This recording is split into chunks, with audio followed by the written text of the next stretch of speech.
Peace to the goddesses, the gods of the earths, the moons and the stars. It's the brother Oba. Here to give you a tale from my brother, Dr. Ak, the Kabbalah God, A.A. Rashid. In the corpus of Lukumi, we have a verse where Obatala woke up one morning to make a trip and was told to make sacrifice.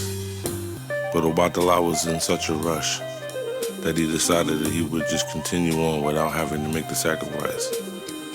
And so as he left his house, dressed in all his white clothes, clean and pristine, he saw a young man walking in the ravine. And the young man said, "Please help me before I fall in the mud." And Obatala went to go help the little man, but it was Olegba, disguised. And Olegba pulled Obatala into the mud, and Obatala got dirty. So he got up, went back in the house, changed his clothes. And so he came back with more white clothes and came out looking pristine. And as he walked out of his house, a man carrying a big tub of palm oil begged for his help. "Please, sir, help me before I drop my palm oil." Obatala obliged. And the man poured the palm oil all over Obatala's clothes. But Obatala, being in such a rush, he realized that it was Olegba who was disguised and playing a trick on him. So Obatala decided he would play a trick on Olegba. And so he decided that he would continue on his journey and not change his clothes. And as he made his mission onto his son Shango's house, he came upon a white horse, and the horse was entangled in the bushes. And Obatala went and saved the horse and realized it was the horse that he had given his son Shango. And so he decided that he would take this horse back to his son's palace. But when he got there, the soldiers, they stopped him at the gates and said, "What are you doing with the king's horse?" He says, "I found the horse. I'm bringing him back. In fact, I gave this horse to the king." "You gave the horse to the king? Who are you?" He says, "I am Obatala." They each looked at each other. They looked him up and down. He said, "Nah, you can't be Obatala. Obatala is always clean. And Obatala never touches palm oil." Obatala says, "But it is really me." He says, "You're a thief." And so they arrested Obatala and they put him in the dungeon. And 7 years passed. And the great Orisha Oduduwa came to Shango's palace looking for Obatala. "Shango, have you seen Obatala, your father?" Shango says, "No, it's been some years." He says, "But I'm more worried about the famine that is in the drought that is approaching the land." He says, "Well, I have divined and it says that Obatala is trapped in a dungeon." Shango said, "Well, I would have no reason to have Obatala in the dungeon." And just then, one of the soldiers, "Excuse me, Oba, Alafi." "Yes?" He says, "There is a man in the dungeon. This man claims to be Obatala, but he was dirty and, he said he was Obatala, but I didn't recognize him." Shango decided that he should investigate this. And so he and Oduduwa and the soldier went down to the dungeon. And there they found Obatala, old, hair grown, his beard nice and long and white, bent over. He was now an old man. And Shango felt pity for him. He says, "Ah, Baba." He says, "I did not mean for my soldiers to lock you up. They did not recognize you." And Obatala realized his fault and realized that he was unrecognizable, for he was dirty and he was always meant to be clean. And so the story tells us that we make sacrifice and that we always stay the same, so that if we are clean, we do not hang with those who are dirty, so that we do not become mistaken for them. The white horse is what got Obatala into the trouble, but taught him the lesson. This the boy Oba, I'm out. This is my man, Doc Ak, A.A. Rashid, the Kabbalah God, horse.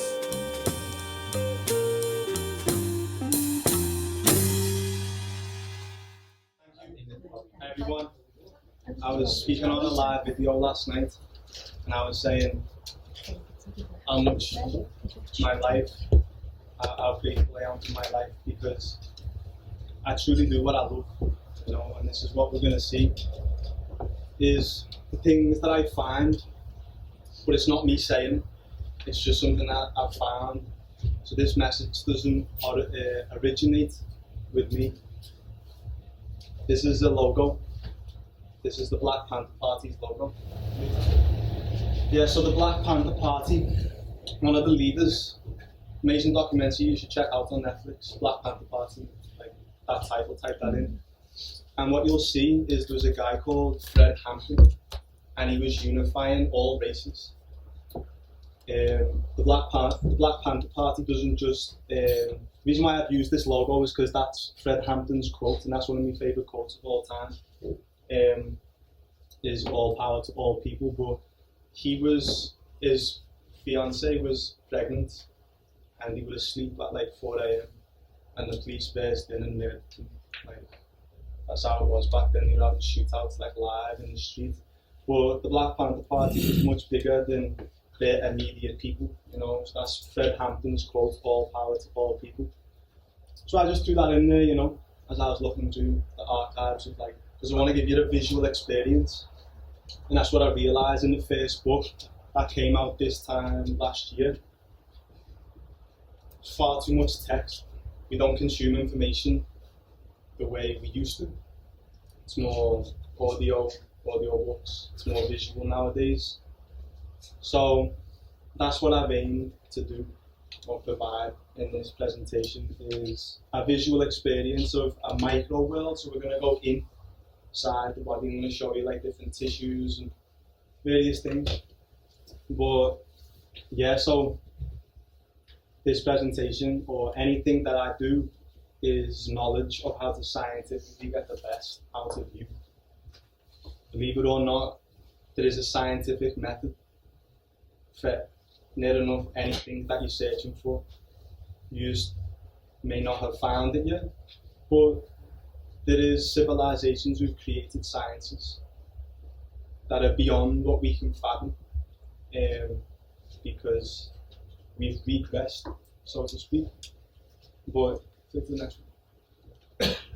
So this came out this time last year. I think it was like a couple of days. It was January the 10th, 2020. This came, well, I done a talk, and it's nice to see new faces, to be honest. Because I presented this in January, I think it was like the 6th, 2019. This was my first book, and yeah, like, I just wanted to show that because it's a year kind of to the date as to when this came out. This is my second book. I didn't plan this, but this is the symbol for the star constellation Cancer, and it's a full moon tonight in Cancer. But this book came out in Cancer season, that's why it's got the symbol of the Cancer star constellation. So I didn't plan this. Originally, I wanted to present it in summer, but I released it in summer during cancer season, and then this is the only opportunity that I've had to like bring this to you. So I have two books out. That first one was end of 2018, and then this one came out summer 2019. But yeah, I have both books on me today. This is a water-based book, and what you're seeing here is a microbiological story, and that's what we have to get into. You start studying Egypt and you realize they were big on microbiology, they were big on astrophysics, they were big on how our biology relates to the cosmos. Okay, so in the book you'll find out who these people are. These are not people like us. These are personifications of histones, which are molecules that have a relationship with the DNA. So who these people are, they were called the Kamenu. You have Amun, Amunet, Kuket, and a few other names, but they're personifications. And that's what you'll kind of see, is if you locked in with me for 3 years and was journeying with me through studies, it'll come to a point where the vocabulary that you come to know, you have to use stories to then relate what you've learned back to the community, otherwise you're going over people's heads. So you can't start breaking down biology with the vocabulary that you would use with someone else who studies biology or any other science. So this is why you'll see humans, or what we see, like, why has that got like an animal's head on top of a human body? They're personifications or allegories of phenomena that we bear witness to in nature. So they're giving them human-like qualities so we can understand it. Okay, so this is called the Kamenu, or the Greeks called it the Ogdod. Okay, and there's 8, but there's 4 sets of twins. That's why you have Amun, Amunet. It's the male and female counterpart, Kuket. And then this is a chromosome. And then these are the histones. So the histones coil up the DNA. And it's really a story about water and how water relates to our DNA. So that's what the second book's about. It's the next one. Okay, I was asking these questions last night. And yeah, so we say we must go within to solve our issues. Like, we hear this, you know, you gotta go within. And if that's the case, if we all agree that you can't look for answers externally in your life, you'll hear this common, like, it'll be a common theme in communities of people who are developing themselves. We will all say we have to go within. All the answers, you'll find it inside. So if that's the case, then why aren't all these people that would agree to that studying biology? Because biology is the study of within. So we all can agree that we get our answers from going inside. If you knew how water related to the DNA, you would remove yourself from certain people and certain environments immediately. If you knew how much that is playing a significant role in our biology and life. So you start to see reality different when you learn biology and you learn different sciences. But do we all agree that answers are inside us already? How come all who agree are not studying biology? These questions set us on a quest for ions. And this is what I want you to see as well, is how I build my mind and how other people from the same school of thought build their minds. When we're saying we find the answers from going within, we all have questions. So then if we take that principle of going within, you go inside the word question and you find that we're on a quest for ions. Okay? So if we're on a quest for ions, that's what we're looking for when we ask a question. We're looking for answers, and answers are information. So we find that same suffix, ion, at the end of question, and ion at the end of information. So information are ions that are mating in a form. Okay, that's how you want to think of information. So we're going to go into ions, so that's what we're doing, we're going into the words to build our mind. So information are ions that are mating in a form, so let's keep going into the word ions, or ion. These are atoms that don't have an equal number of protons and electrons. We have to become familiar with these micro worlds. Okay? It's super important that we understand what an atom is or what an ion is. So right now, there could be an abundance of positive ions, which would mean that atom has more protons than electrons, and you don't want to deal with positive ions. They're going to leach electrons from your body. Okay, so you sit next to a cell phone mast, and you're being leached of your electrons because the cell phone mast is emitting positive ions. Positive ions lack electrons, so they're on the hunt in search for anywhere that they can find electrons. And usually that's you. So I would advise everyone right now to put the phones on flight mode. This actually helps you concentrate better because the phone has an electromagnetic field. You have an electromagnetic field, which is your mind, and your mind is being co-stimulated by the phone and me and whatever else is going on around you. So, have you ever thought of someone and then you pull your phone out and you've got a text off that person? You caught the signal as well as the phone catching the signal. So that means that if your phone's just on as it's downloading all its data, our minds have merged with the phone's mind. Some people even sleep next to the phone with the phone on, like it's right by the head. That phone stores its information. It's scientifically proven that the only place that you can store information is inside a magnetic field. That's the only place. So then we ask, okay, what's the mind? The mind is a place where you store information. All of our information is stored inside the mind. So then we know the body's electric. So then what comes with electricity is magnetism. The two never leave each other. Anytime you find electricity, you've always got a magnetic field. So that's where we store our information. Is it? Oh, thank you. Yeah, so Dr. Joel Wallach, he beat the FDA in court. The FDA is the Food and Drug Administration.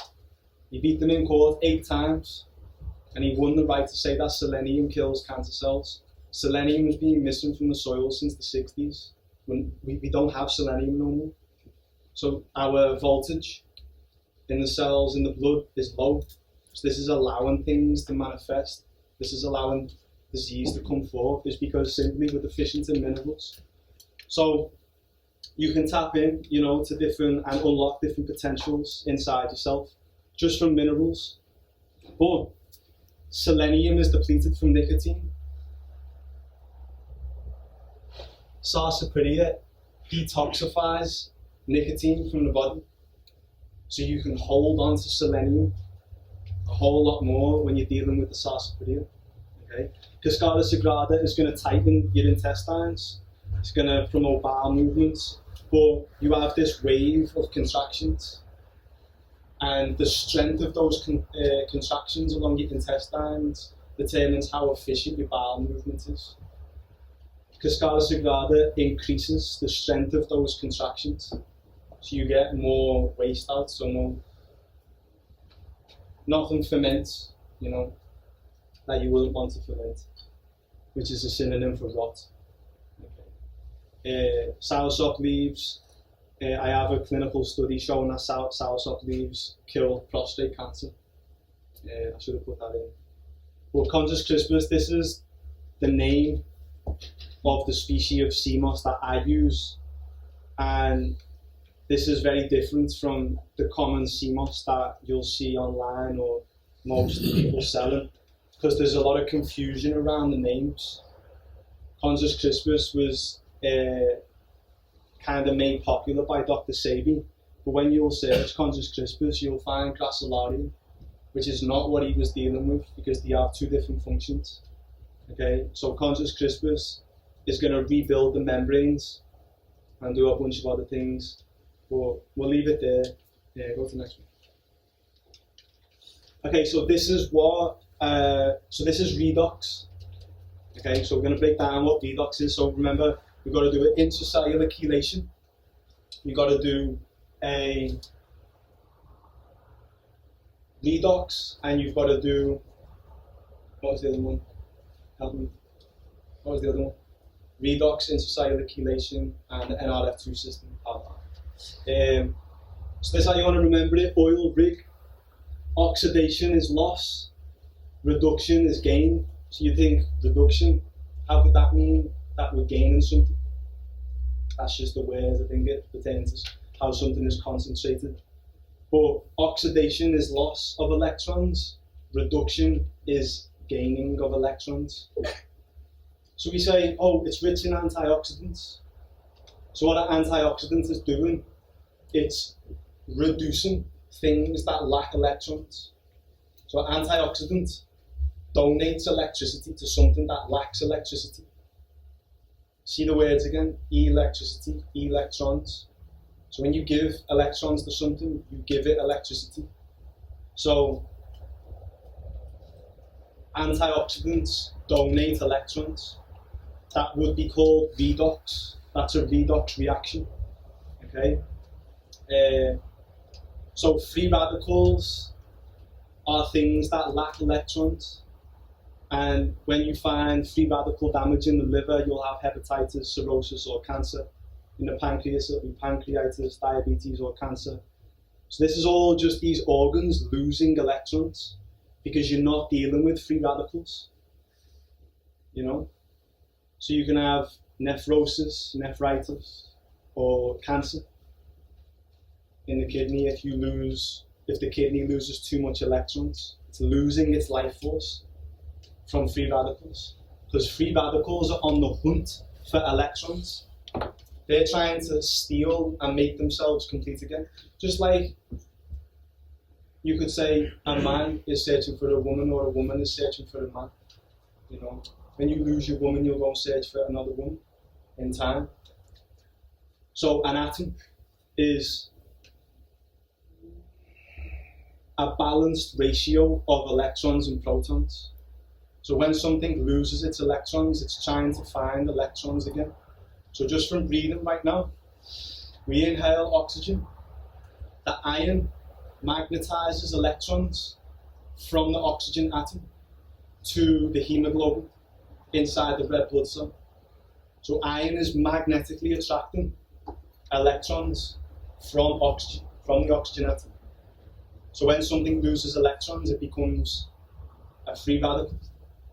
So we're producing free radicals right now just from breathing, because our blood cell is pulling electrons out of the oxygen atom. So what's left is an incomplete oxygen atom. That if you don't have antioxidants to reduce the free radicals, that's gonna take life away from your body. Okay. Reduction creates, one thing could be neuromelanin. You create pigment from reduction. So there's amino acids, tyrosine and tryptophan, super important. They only come from plants. All amino acids only come from plants. Don't come from nowhere else. Okay? So you can have plants that are rich in tyrosine, and tyrosine and tryptophan fluoresce. They light up. So the more tryptophan you have, the more light you start to produce. So then one day someone says, he's a bright lad. I just need tryptophan. You know, I just need tyrosine. This is what enables me to trap and utilize light. So learning to actually develop your mind. You may not have the capacity to hold this, but you can hold fragments. The larger your capacity to store information is based on nutrition. Okay? So you'll remember more of this presentation the higher amounts of monatomic minerals, rich in the CMOS, rich in the herbs, rich in the food that we're going to be eating. All these boost cognitive function. They enable our ability to store information. Okay, so carbon is the reason how you can store information. Water is hydrogen and oxygen.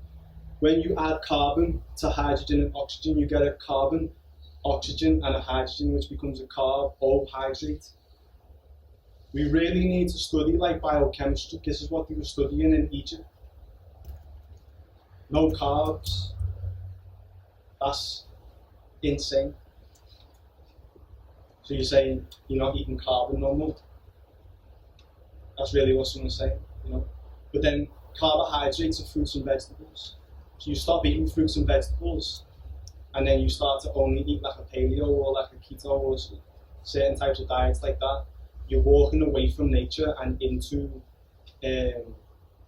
what people used to do up north when they had no plants. You had to kill an animal. There was no plants around.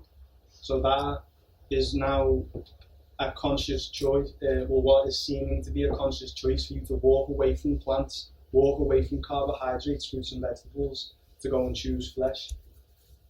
If you want to do that, cool, but you'll find the most nutrition. I'll ask this, where does nutrition come from?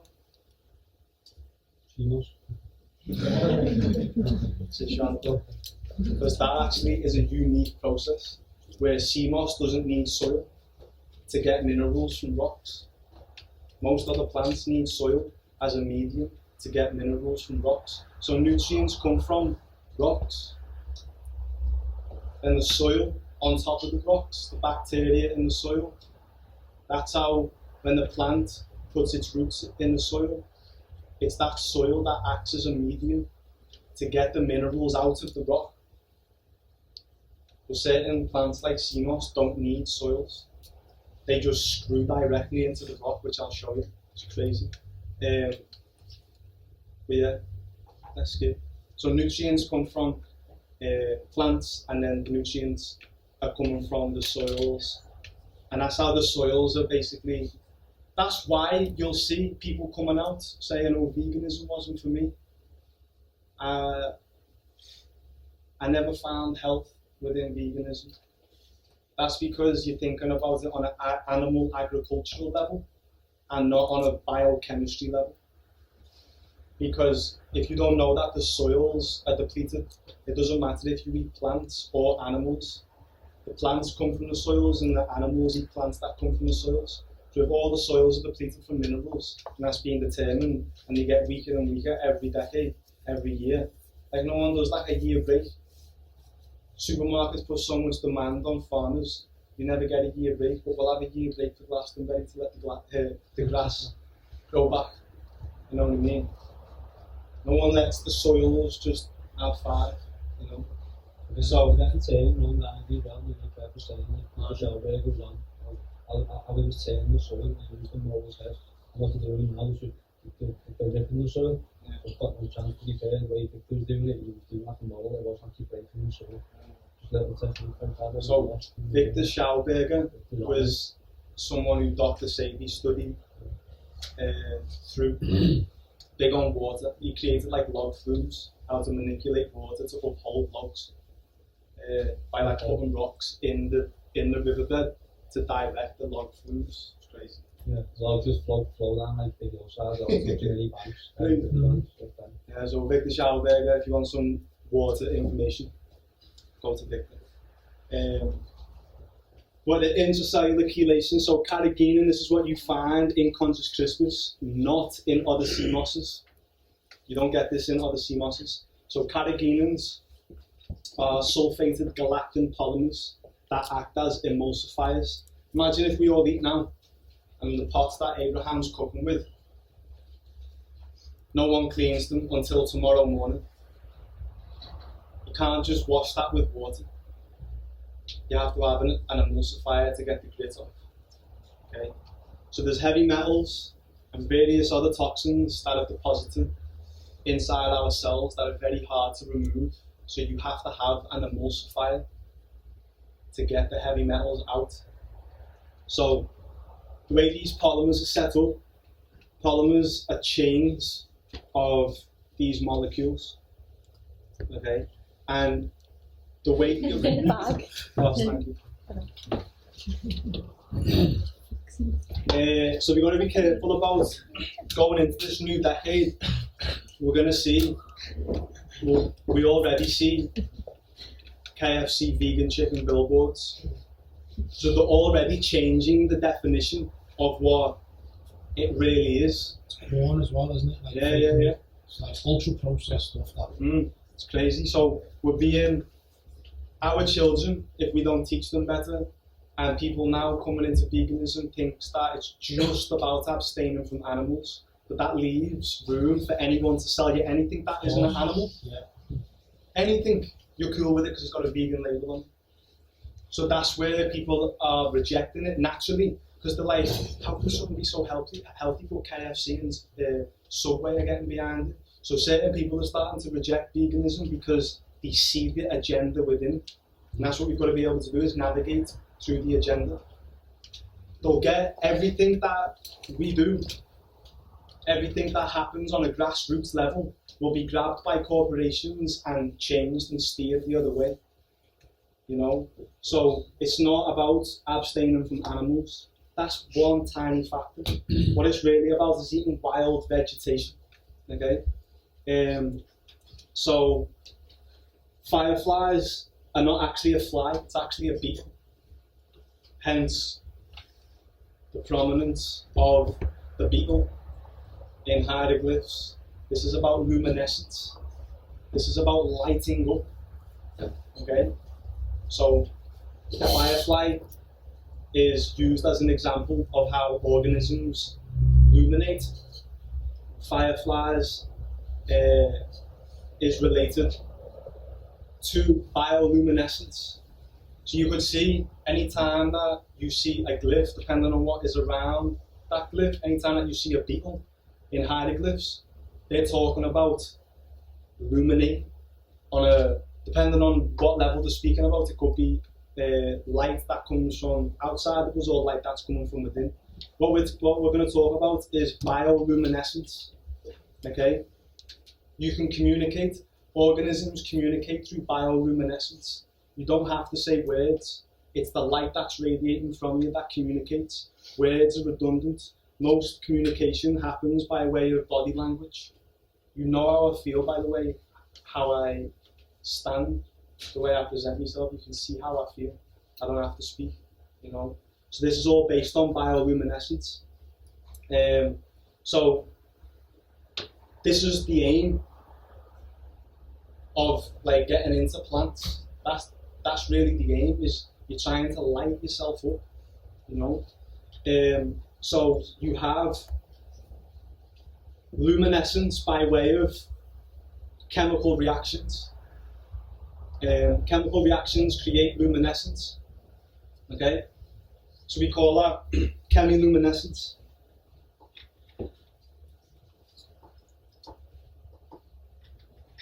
So we say we're, you know, I want to become enlightened. I want to reach enlightenment. Okay, well, suffix is ment. That is a prefix to mentality. And then enlightenment. So the light that is within men or man, or the light that formulates our mentality, is enlightenment. Okay, so that's majorly deep, because I'm talking about how to scientifically reach enlightenment. When every single cell in your body is lit up, that's enlightenment. That's enlightenment on a biological level, you know. In Egypt, they, like, why do we have, what's the difference between a spirit and a soul? Think about that. They're kind of used interchangeably, but The same thing, isn't it? nah. No. Soul's energy. It's energy, isn't it? It is, as is everything, but we'll get to. So what you'll find is the bar and the ka. These are two words that pertain to the spirit and the soul. So the bar is your magnetic field, which is your spirit. Your ka is your light body, okay, which is your soul. And then your physical bodies, you have three bodies. A kat, K-H-A-T. Everything comes from like these texts all over the world, all over like different religions. It all dates back to Africa, and it all dates back to that Nile Valley civilizations. And then when colonizers came in, they just moved Moved it all out. Well, they moved to the east coast. No, yeah, the west coast. Ethiopia is like. Yeah, so they moved from Ethiopia and like Sudan and Egypt, and they moved over into the Congo and further into like West Africa. So, but that Nile Valley, Sudan, that's where it really was at, amongst other places. So you study what these ancient civilizations were on, and we can clearly determine that they were more advanced than us right now, because we're dealing with problems that they weren't, and they were doing things that we don't know how to do. Okay, so we all can agree that this is the most advanced civilization. If I give you evidence that ancient Egypt has a scientific understanding of the soul and the spirit and how to cultivate a soul,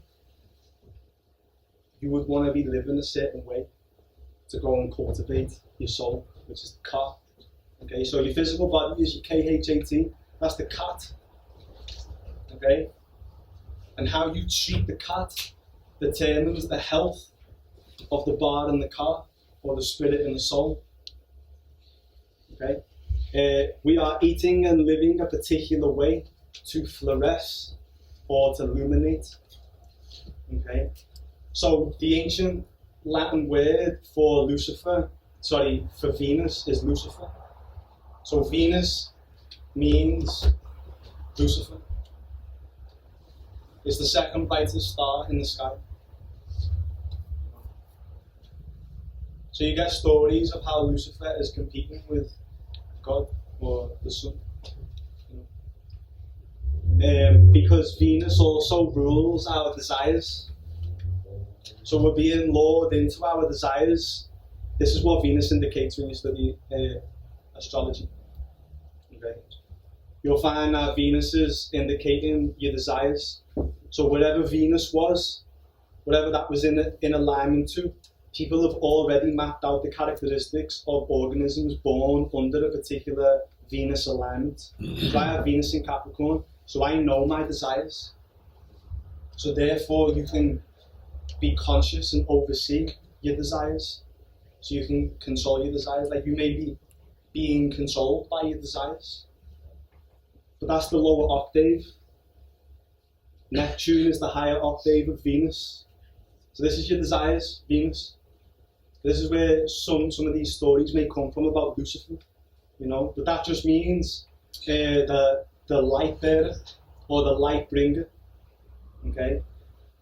Venus also rules Taurus and Libra. Taurus is food, and Libra is balance and beauty. And Libra is the scales, which is Ma'at, which represents balance. So we can just piece together and knit together a tangent that we're trying to illuminate. But it may be that until we become conscious of food and relationships and balance and various things like that, that we'll never find balance. We'll never find beauty until we understand food and understand our desires, you know. So chemiluminescence is the emission of light as a result of a chemical reaction. This is the goal of biochemistry. Because biochemistry is how the cell functions. When you create light inside the cell, that catalyzes over like 1,000 chemical reactions. Light is that catalyst. That's how your cell works, is off light. The more light you produce inside your cell, the more efficient that cell becomes. Okay? So luciferase is an enzyme that we use to create light. Okay? But yeah, that's just interesting to me when I piece together astrology and biology, you know. And that's where I think in the future I'll really move into a unique field where no one's combining biology and astrology, you know. No one's really doing that, or at least I don't know. Well, in fact, I tell a lie. I just bought a book. It's amazing. It's called The Salts of Salvation. Check it out. The Salts of Salvation. It's an astrobiochemistry book. It's deep. Go to the next one. Okay, so this is the other way around. Yeah. Ka is the soul and Ba is the spirit. What we have here is someone's heart being weighed against the feather. I'm not going to go into this, but this is the weighing of the heart ceremony. And this is a story of biochemistry. It's a story of what is happening inside our biology as it pertains to how our biology controls our spirit and soul. So this is a glyph of what is happening when we die. Your heart is being weighed against the feather. Your heart is the seat of the soul. That's why they don't remove the heart. They take out all the other organs apart from the heart. Because it's the heart that is connected to this light body, which is the soul. So you don't exist. We may hear this terminology with spiritual beings having a physical experience. You're a light body, and your body is interpreting the light body. So you exist as a light entity, and you're interpreting yourself through your body. So you become better at articulating yourself or your higher self the more you look after your body. You articulate your soul better. It comes through. It's a clear channel. You know what I mean? So I'm going to leave that there because I don't want to touch that. That's a very, very deep topic. But I'm just showing you some glyphs as it pertains to the soul. Peace to the goddesses, the gods of the earths, the moons and the stars. It's the brother Oba, here to give you a tale from my brother, Dr. Ak, the Kabbalah God, A.A. Rashid. In the Corpus of Lugumi, we have a verse where Obatala woke up one morning to make a trip and was told to make sacrifice. But Obatala was in such a rush that he decided that he would just continue on without having to make the sacrifice. And so as he left his house, dressed in all his white clothes, clean and pristine, he saw a young man walking in the ravine. And the young man said, "Please help me before I fall in the mud." And Obatala went to go help the little man, but it was Olegba, disguised. And Olegba pulled Obatala into the mud, and Obatala got dirty. So he got up, went back in the house, changed his clothes. And so he came back with more white clothes and came out looking pristine. And as he walked out of his house, a man carrying a big tub of palm oil begged for his help. "Please, sir, help me before I drop my palm oil." Obatala obliged. And the man poured the palm oil all over Obatala's clothes. But Obatala, being in such a rush, he realized that it was Olegba who was disguised and playing a trick on him. So Obatala decided he would play a trick on Olegba. And so he decided that he would continue on his journey and not change his clothes. And as he made his mission onto his son Shango's house, he came upon a white horse, and the horse was entangled in the bushes. And Obatala went and saved the horse and realized it was the horse that he had given his son Shango. And so he decided that he would take this horse back to his son's palace.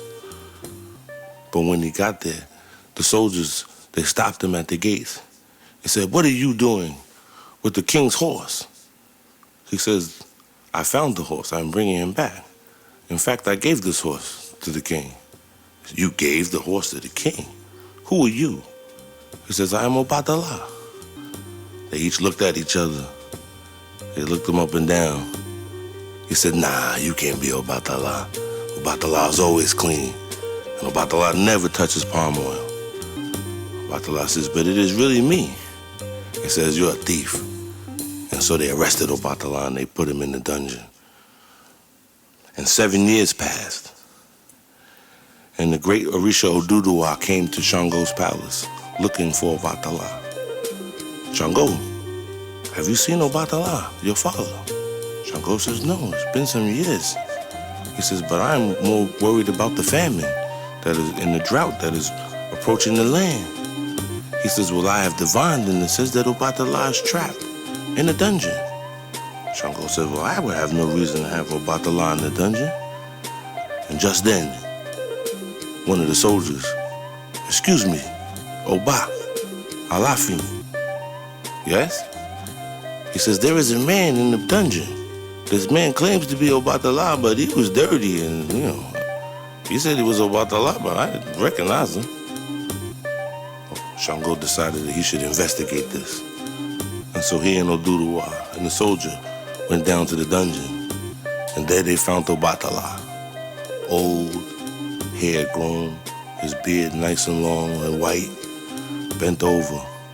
He was now an old man. And Shango felt pity for him. He says, "Ah, Baba." He says, "I did not mean for my soldiers to lock you up. They did not recognize you." And Obatala realized his fault and realized that he was unrecognizable For he was dirty and he was always meant to be clean. And so the story tells us that we make sacrifice and that we always stay the same, so that if we are clean, we do not hang with those who are dirty, so that we do not become mistaken for them. The white horse is what got Obatala into the trouble, but taught him the lesson. This the boy Oba, I'm out. This is my man, Doc Ock, A.A. Rashid, the Kabbalah God, Horse.